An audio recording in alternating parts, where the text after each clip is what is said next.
नमस्कार, आप देख रहे हैं न्यूज 360। मैं हूं स्वाति रायना। इस वक्त की बड़ी खबर, महाराष्ट्र सरकार की सख्ती का असर देखने को मिला और 3 दिन से चली आ रही डॉक्टरों की हड़ताल खत्म हो गई है। हड़ताली डॉक्टर्स आज रात से काम पर भी लौट आएंगे। आपको बताएं कि इस हड़ताल की वजह से 58 मरीज अब तक अपनी जान गंवा चुके हैं। आज सरकार ने डॉक्टर्स की हड़ताल को लेकर सख्ती दिखाते हुए 510 डॉक्टर्स को सस्पेंड कर दिया था। नागपुर में 370, सोलापुर में 140 डॉक्टर बर्खास्त किए गए थे और यह अल्टीमेटम दिया गया था कि रात 8 बजे तक काम पर नहीं लौटने वाले डॉक्टर्स की 6 महीने की सैलरी को भी काट दिया जाएगा। लेकिन बड़ी खबर यह है, राहत भरी खबर ये कि ये जो हड़ताल थी महाराष्ट्र में डॉक्टर्स की, वो खत्म हो गई है।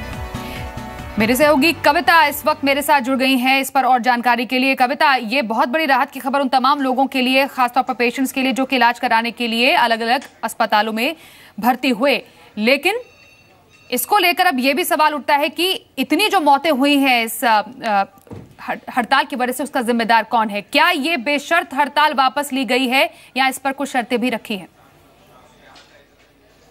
देखिए स्वाति, अभी शाम को जो डॉक्टर हैं, जो हड़ताली डॉक्टर हैं और मेडिकल एजुकेशन मिनिस्टर के बीच जो है बातचीत हो रही थी और इसमें कहीं ना कहीं सरकार की ओर से आश्वासन दिया गया है जो उनकी सुरक्षा को लेकर मांगे हैं वो मान ली जाएंगी। लेकिन जो डॉक्टर कन्विंस हुए हैं उनकी बातों से या सरकार के आश्वासन से, वही काम पर लौटेंगे। आपको बताएं कि दोपहर 2 बजे के करीब भाभा अस्पताल के भी कई सारे जो रेसिडेंट डॉक्टर थे वो काम पर लौट गए थे क्योंकि उन्हें सरकार के आश्वासन पर भरोसा था। लेकिन जो मार्ग के डॉक्टरों से लगातार हमारी बात हो रही है, उनका ये कहना है कि अब तक उन्होंने अपनी काम पर वो वापस नहीं लौटे हैं। मेडिकल एजुकेशन मिनिस्टर की ओर से ये दावा है कि उन्होंने समझाने की कोशिश की है, बातचीत से हल निकलेगा और हो सकता है रात 8 बजे तक डॉक्टर काम पर वापस लौटें। लेकिन कुछ अस्पतालों में यकीनन जो डॉक्टर सरकार के इस आश्वासन से सहमत नजर आ रहे हैं वो काम पर लौट रहे हैं। यानी इसका सीधा असर ये देख सकते हैं हम कल कि कम से कम जो हालत पिछले 3 दिनों से हो रही थी डॉक्टर्स के ना होने की वजह से, वो थोड़ी कम होगी। मरीज थोड़े कम परेशान हो सकते हैं, लेकिन रात 8 बजे ये तस्वीर ज्यादा क्लियर हो सकती है कि क्या सभी हड़ताली डॉक्टर काम पर वापस लौटे हैं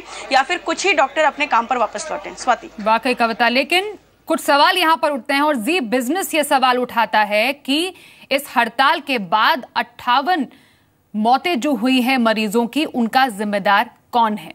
ये तस्वीरें तो आप डॉक्टर्स के हड़ताल की देख रहे हैं, लेकिन आखिरकार सरकार ने तीसरे दिन ऐसी सख्ती क्यों दिखाई है?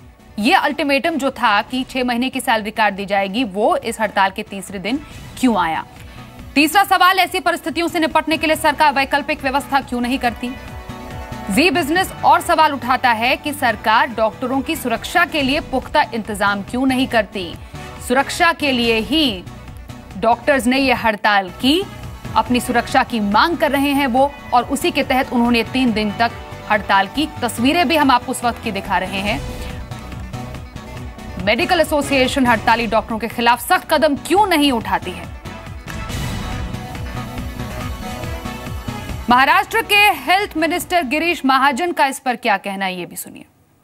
अब मुझे लगता है इतना सब होने के बाद, कहने के बाद, उनकी जो जो और आर्डर्स मांगे थी वो भी हमने पॉजिटिव उसको लिया है और 1 महीने के अंदर ये पूरा ये जो सब इसलिए जो सुधार लानी है ये हम लाएंगे, ऐसे मैंने उनसे कहा है। उसके बाद उन्होंने कहा कि हम 8 बजे तक वहाँ पे हॉस्पिटल में सब लोग, हम लोग स्ट्राइक है हमारा, या जहाँ हम लोग छुट्टी पे गए वो कैंसिल करके हम लोग पूरे वहाँ पे ज्वाइन हो जाएंगे।